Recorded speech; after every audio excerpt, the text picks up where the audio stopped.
Nah, langit Elbap yang megah tersebut biasanya dipenuhi kabut keemasan dari dunia matahari loh. Kini terkoyak oleh gelombang haki yang bergemuruh dengan sangatlah hebatnya. Skuper Gaban, legenda bajak laut Roger sendiri berdiri tegak di tengah medan perang yang hancur tersebut. Dua kesatria suci terkapar di hadapannya. Ia tahu pertarungan belumlah usai. Ritual pemanggilan bala bantuan telah dimulai. Dari kejauhan, bayangan dengan buku misterius mengawasi segalanya. Sementara itu di desa pemburu sendiri, sebuah desa raksasa membisikkan nama Nika dengan harapan karena kabar kedatangan topi jerami telah menyebar seperti api liar tuh di tempat itu.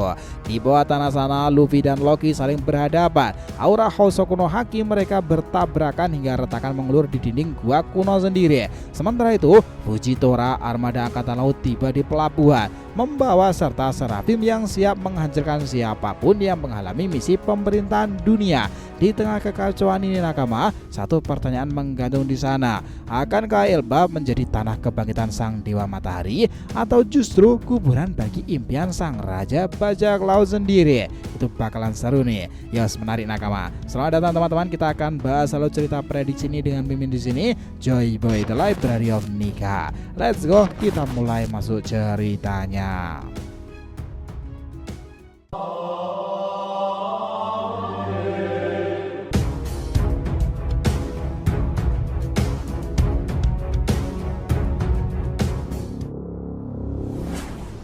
Oh ya, biar terus bisa berinteraksi dengan kalian ya, subscribe dan bantu ramein video ini ya nakama. Selain Joy Boy The Library of Nika untuk One Piece, jangan lupa subscribe 3 channel kita yang lainnya tuh, DRTV Mediatif untuk Solo Leveling dan Boruto 2 Blue Vortex. Saga Boruto 2 Blue Vortex untuk tema fun fiction, sementara Shonen Odyssey untuk anime, manga, dan manhwa lainnya. Nanti kita akan bikin versi bahasa Inggris nih. Kita tunggu kalian juga muncul di sana pula ya. Let's go, kita masuk ke pembahasannya. Sekarang ini jelas suasana mulai memanas seiring kelanjutan pertarungan dahsyat antara Gaban dan Sommer. Sejak awal ya, perbedaan kekuatan terlihat sangat jelas. Gaban tangan kiri Raja Bajak Laut sendiri dengan piawai memanfaatkan kelemahan regenerasi lawannya. Tak butuh waktu lama, satu tangan Sommer pun terputus. Namun pria itu tak bisa kehabisan akal. Tanaman berduri hasil buah iblisnya dijadikan lengan baru nih. Bahkan luka di dadanya pun juga ia jahit dengan duri tersebut. Itu ngebuat dirinya kembali berdiri di medan pertempuran. Sayangnya nakama, kemampuan itu tak cukup di sana aja. Kecepatan dan teknik Gaban ngebuat Sommer kelabakan pula loh. Merasa tak mampu menang sendirian, Sommer akhirnya memanggil Gillingham dari sekolahan Walrus untuk ngebantunya. Kini pertarungan berubah jadi 2 lawan 1. Di saat sebagian kru bajak laut topi jerami telah dikirim, Gaban untuk menyelamatkan anak-anak dari para monster mimpi buruk, sang veteran tetap tinggal dan menghadapi kedua kesatria suci itu sendirian. Meski menghadapi 2 lawan, Gaban tetap tenang loh. Serangannya itu menekan keduanya pula. Sommer jelas tak tinggal dia, menciptakan tanaman berduri berbentuk hewan raksasa mengamuk ke arah dari skuper Gaban. Namun ya, jurus Yasuo Takeru itu segera digunakan lagi. Jurus ini dulu pernah dipakai Gaban saat latihan bersama Luffy di Kastil Aurus cuy. Tapi kala itu dia menahan diri. Kali ini jelas tidak sama sekali. Kekuatan penuh Yasuo Takeru memusnahkan semua tanaman berdiri dalam sekejap saja. Bahkan efeknya hampir mengenai kedua kesatria suci. Begitu luar biasa nih pertarungan mereka. Nah, Gillingham lalu membalas dengan ledakan besar dari buah iblis Kirin. Di saat debu menghilang tersebut, Gaban lenyap di sana. Manakah dia? Bukan karena terkena serangan loh, melainkan karena kecepatannya yang luar biasa pula. Kini dia berdiri di belakang mereka. Sommer sadar betul, sejak insiden God Valley itu 38 tahunan lalu ya, Gaban memang unggul dalam sebuah hal kecepatan. Meski kini sudah tua, kecepatannya tetap luar biasa mengesankan.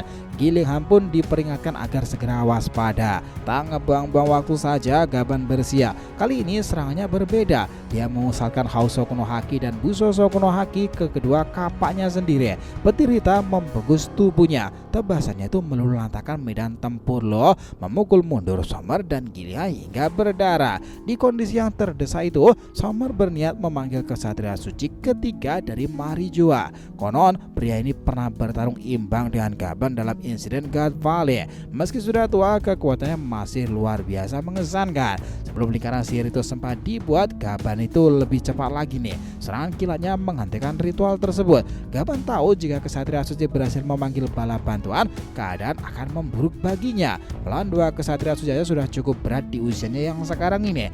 Menambah satu lagi, bisa-bisa ngebuat staminanya itu akan terkuras habis di tempat tersebut.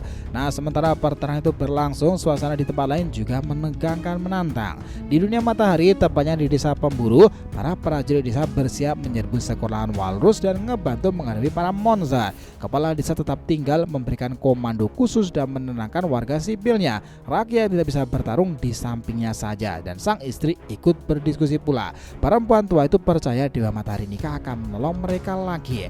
Kepercayaan itu telah mengakar kuat sejak ribuan tahun lalu. Sang kepala desa kemudian menceritakan kabar menarik yang baru ia dengar. Katanya seorang bajak laut dari dunia luar telah tiba, Yunko dari Mugiwara Topi Jerami. Berdasarkan poster burunan dari kesaksian yang beredar, sosok itu memiliki bentuk perubahan yang mirip sekali dengan Dewa Matahari Nika. Semuanya pada tegang untuk mendengarkannya. Menurutnya, jika memang benar Luffy memiliki kekuatan Nika, maka kedatangannya ke Elbaf bukanlah kebetulan. Ini seperti takdir yang mempertemukan penyelamat dengan bangsa raksasa yang tengah dilanda kekacauan, kan? Tapi sang kepala desa itu belum tahu seberapa jauh penguasaan Luffy terhadap kekuatan tersebut. Ia pun menjelaskan 3 tahap kekuatan Dewa Nika. Tahap pertama adalah manipulasi. Dengan ini tubuhnya yang karet bisa dibentuk sesuka hati. Bahkan lingkungan dan tubuh lawan pun bisa berubah menjadi elastis. Itu memang mengesankan. Tahap kedua adalah kekuatan imajinasi. Memungkinkan Nika menciptakan berbagai benda dari imajinasinya pula. Dan tahap ketiga yang paling kuat adalah kekuatan energi. Energi matahari yang sangatlah besar konon bisa dikuasai di tahap ini. Hingga kini masih misterius wujud dari kekuatannya pula. Luffy baru mencapai tahap kedua, kan? Namun jika dalam art Elbaf ini dia berhasil menyentuh kekuatan energi, maka dunia akan melihat kedahsyatan sejati sang Dewa Matahari Nika. Sang istri penasaran loh, dari mana semua informasi itu diketahui suaminya. Sang kepala desa pun menjawab, semuanya berasal dari buku kuno Dewa Matahari Nika yang ia baca di perpustakaan burung hantu. Buku itu memiliki simbol Dewa Matahari dan diyakini menyimpan sejarah serta informasi lengkap soal kekuatan Nika. Nah, selain buku itu, perpustakaan ini juga menyimpan berbagai artefak menarik, termasuk senjata legendaris. Sayangnya ya nakama, kepala desa tak bisa mengangkat satu pun. Dibutuhkan haki tingkat tinggi untuk bisa mengangkat dan menggunakan senjata tersebut. Bahkan senjata berukuran manusia biasa tetap terasa berat baginya yang seorang raksasa pula loh. Nah, di tengah penjelasan sang kepala desa tentang senjata legendaris tersebut, terlihat pula bahwa perpustakaan burung hantu bukan sekedar tempat menyimpan buku aja, melainkan gudang pengetahuan dan benda-benda penting yang berkaitan dengan sejarah panjang bangsa Elbafnya. Selain buku Dewa Matahari Nika, rupanya ada juga catatan kuno tentang pertarungan legendaris, silsilah para raksasa besar hingga teknik-teknik haki yang kini sudah mulai terlupakan. Well, apakah Royal Haki itu memang beneran ada di tempat tersebut nih? Sang kepala desa kemudian menceritakan bahwa dulu pernah ada raksasa legendaris yang bisa menggunakan ketiga jenis haki sekaligus dalam satu tebasan pedangnya. Tapi ya, untuk bisa menguasai teknik seperti itu dibutuhkan latihan bertahun-tahun dan kekuatan tekad yang luar biasa mengesankan. Sayangnya tidak ada banyak lagi generasi Elbaf saat ini yang mampu mencapai tingkatan seperti itu. Nah, sambil menatap langit yang mulai mendung tersebut, sang kepala desa itu tampak mulai cemas. Ia tahu bahwa badai besar sedang menuju negerinya ini. Bukan hanya badai cuaca, tapi badai konflik dan kehancuran besar pula. Karena itu, kehadiran Luffy dan kelompok topi jerami menjadi semacam cahaya harapan di tengah langit yang kelam. Nah, jika Luffy benar-benar pewaris kekuatan Nika, maka inilah waktunya dia ngebuktikan bahwa takdir telah memilihnya untuk ngebawa pada perubahan besar sendiri. Nah, di sini kembali ke lokasi pertempuran. Gaban masih berdiri dengan gagahnya meskipun tubuhnya mulai menunjukkan tanda-tanda kelelahan ya. Nafasnya berat sekarang ini, pundaknya naik turun dan peluh menetes dari dahinya. Semangat bertarungnya tidak surut sedikit pun loh. Meski seperti itu, ia tahu jika dia lengah sedikit saja, maka kedua kesatria suci di hadapannya bisa saja membalikan keadaan. Sommer yang tubuhnya sudah penuh luka masih mencoba bangkit lagi. Dia tahu ini bukan sekedar soal harga diri, tapi soal keberhasilan misi suci mereka pula. Gillingham pun masih berdiri di sisi Sommer meskipun tubuhnya juga mulai penuh memar nih. Namun setelah melihat serangan terakhir dari Gaban yang hampir saja memusnahkan keduanya, Gillingham mulai ragu. Dia sadar bahwa jika tidak segera memanggil bala bantuan, mereka akan kalah total di tempat tersebut. Disinilah Gillingham pun akhirnya mencoba menciptakan lingkaran hasil pemanggilan. Tapi Gaban yang menyadari gerakan itu langsung menerobos ke depan, menghancurkan lingkaran sihir sebelum sempat selesai di tempat tersebut. Dia tahu ya, jika satu kesatria sulit tambahan muncul lagi, staminanya tidak akan cukup untuk melawan 3 sekaligus. Maka serangan itu bukan hanya soal menghentikan sihir, tapi juga mempertahankan peluang kemenangannya sendiri. Nah, di sini sambil menahan rasa sakit, Sommer berkata pelan kepada Gingham bahwa Gaban memang monster dalam hal kecepatan dan kekuatan. Bahkan meskipun usianya tak lagi muda, kemampuan bertarungnya tetap setingkat seorang legenda besar.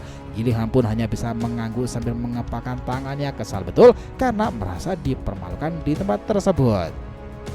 Nah, sementara itu nakama, Robin dan sebagian kru topi jerami yang telah lebih dulu bergerak mengikuti perintah Gaban mulai mencapai sekolahan Walrus ya. Di sana mereka melihat kekacauan yang diakibatkan oleh monster-monster mimpi buruk yang masih berkeliaran. Tanpa banyak bicara, Robin segera memimpin penyerangan bersama Jinbe dan Franky untuk membersihkan wilayah tersebut. Nami dan Usopp bertugas mengevakuasi anak-anak dan warga sipil yang terjebak di sana. Chopper sendiri itu sibuk menangani korban luka, terutama anak-anak yang mengalami trauma akibat diserang para monster. Dengan kemampuan medisnya luar biasa sendiri, Chopper menjadi pahlawan kecil di tengah kekacauan. Sementara itu, Brook dan Sanji bergegas cepat ke bagian lain dari sekolahan untuk menghentikan salah satu monster mimpi buruk yang berwujud ular raksasa berapi tersebut. Di balik semua kekacauan ini, ada salah satu sosok yang diam-diam mengamati dari kejauhan. Sosok bertuduh itu tampaknya bukan dari pihak Elbaf maupun musuh. Dia hanya berdiri di balik pepohonan, memperhatikan jalannya pertempuran sambil mencatat sesuatu di dalam buku kecilnya.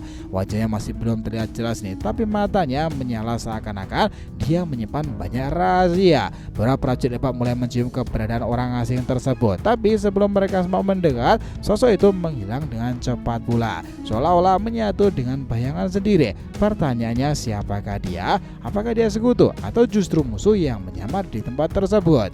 Nah, kembali ke desa pemburu nih. Pasukan raksasa sudah mulai bersiap untuk turun tangan membantu kelompok topi jerami. Mereka menyadari bahwa krisis kali ini bukan hanya tanggung jawab satu kelompok saja. Ini sudah menjadi urusan seluruh bangsa Elbafnya. Terlebih lagi jika Dewa Matahari benar-benar hadir dalam wujud Luffy loh, maka semua pihak harus memberi dukungan agar ia bisa mengemban takdirnya dengan sangat baik. Sang kepala desa pun memimpin doa kecil bersama para tetua. Mereka memohon agar kekuatan matahari benar-benar menyinari Elbaf kali ini. Doa mereka adalah harapan terakhir di tengah kekacauan besar yang melanda tanah raksasa tersebut. Lalu di sisi lain dunia nakama, di Marijoa, seorang kesatria suci yang sangat tua duduk diam di ruangan meditasinya. Tiba-tiba membuka mata seolah-olah merasakan ada sesuatu yang penting sedang terjadi di Elbaf. Kesatria itu adalah orang yang dulu bertarung imbang dengan Gaban dalam insiden God Valley 38 tahunan silam. Apakah dia akan segera bergerak? Apakah ini pertanda bahwa pasukan Marijoa akan segera turun tangan secara langsung, atau justru itu akan muncul kekuatan baru yang tak terduga di tempat tersebut? Nah, di sini kita kembali lagi ke negeri para raksasa itu. Langit Elbaf yang biasanya tenang kini berubah menjadi medan pertempuran yang menegangkan. Di sanalah Gunko berdiri dikelilingi para raksasa yang datang satu persatu melawan kekuatan luar biasa.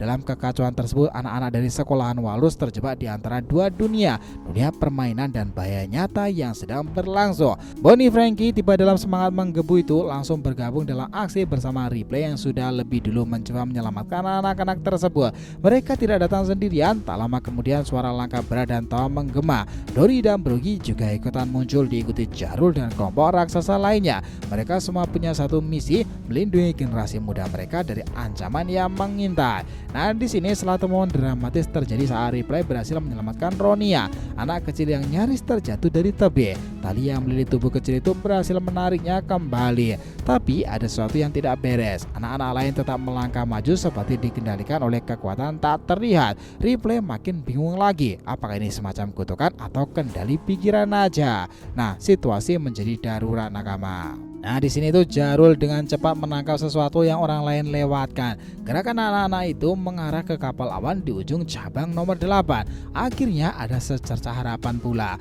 Jika anak-anak itu tidak bisa dihentikan, maka mereka harus dijaga hingga sampai ke tujuan. Ripley pun memutuskan untuk ikut bersama mereka ke kapal tersebut dan mengambil alih kendali agar bisa ngebawa semuanya ke tempat lebih aman lagi.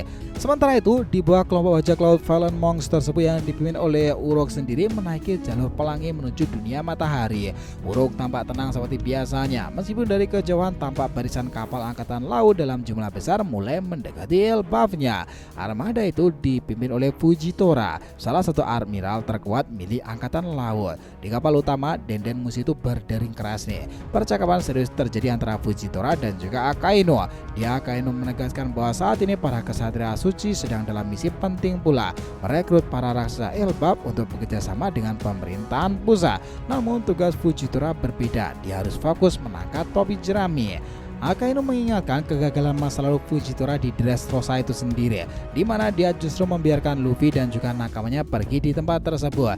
Ini berbeda dengan Kizaru yang memang kalah bertarung di Egghead ya. Fujitora dinilai sengaja melepaskan targetnya sendiri. Meski dia menyukai karakter Luffy sebagai admiral, dia harus tetap waspada pada tugas yang dijalankan.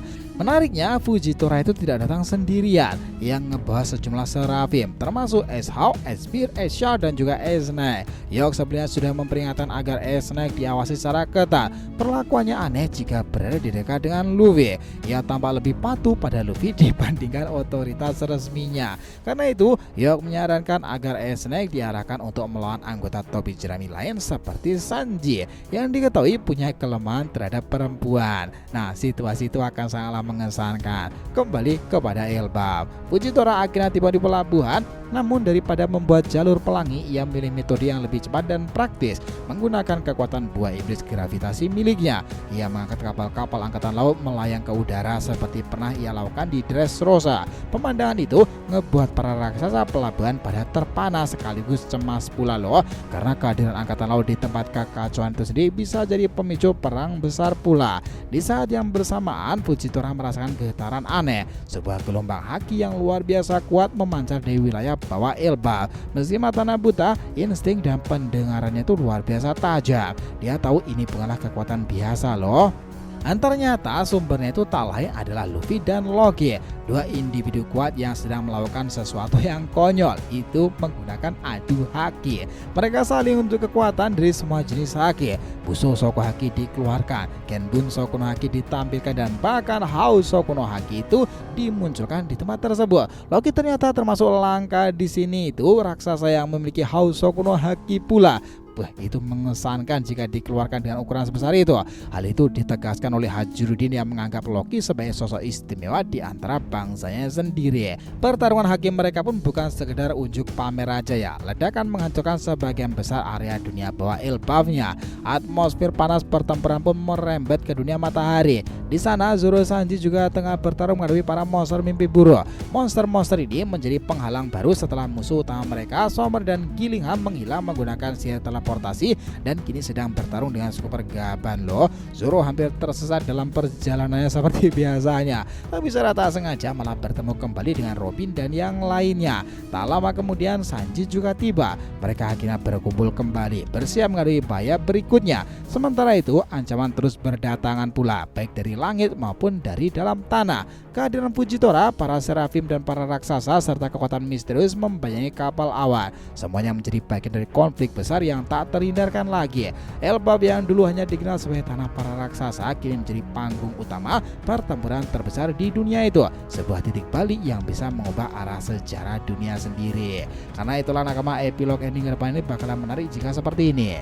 Pertarungan hebat Gaba melawan dua kesatria suci itu memanglah belum selesai, tapi arah angin mulai berubah lagi nih. Dengan stamina yang kian menipis dan tekanan yang makin berat lagi, Gaban harus mengambil keputusan cepat, bertahan atau membuka jalan bagi aliansi baru. Di sisi lain, kehadiran Luffy di Elbap bukan lagi sekedar kebetulan. Dia mulai menjadi pusat harapan seluruh bangsa raksasa. Jika benar dia pewaris kekuatan Nika, maka pertarungan di Elbap akan menjadi titik balik yang menentukan di arah dunia sendiri. Sementara itu, sosok bertunia misterius mulai bergerak lebih dekat lagi, mengisyaratkan bahwa ada pihak ketiga yang akan memainkan peranan besar di balik layar.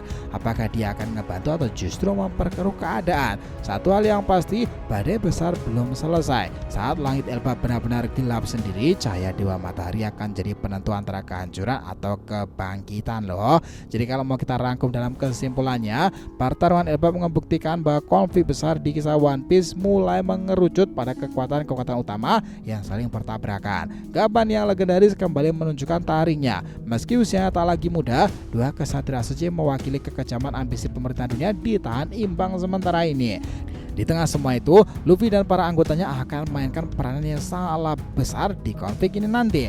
Kisah ini juga menegaskan kalau Elbaf bukan sekedar alat tempur aja, tapi medan ujian bagi mereka yang akan menentukan masa depan dan arah dunia baru. Di sinilah legenda kepercayaan dan kekuatan ideologi saling bertabrakan berbenturan. Tapi informasi yang paling menarik adalah sejarah-sejarah lama yang akan terbongkar di sini. Kisah Void Century sepertinya memang akan terungkapkan lebih banyak di negeri para raksasa Elbafnya. Sepakat nakama semuanya tentang hipotesa ini. Jadi itulah tadi nakama bahasan kita mengenai apa yang terjadi pada cerita One Piece ke depannya. Terima kasih banyak telah menonton cerita ini sampai akhir. Jika kalian punya pendapat langsung aja komentar di bawah dan kita akan usahakan respon, oke? Sampai jumpa di video selanjutnya nakama, dan Joy Boy Sang Nika telah kembali ke peradaban One Piece.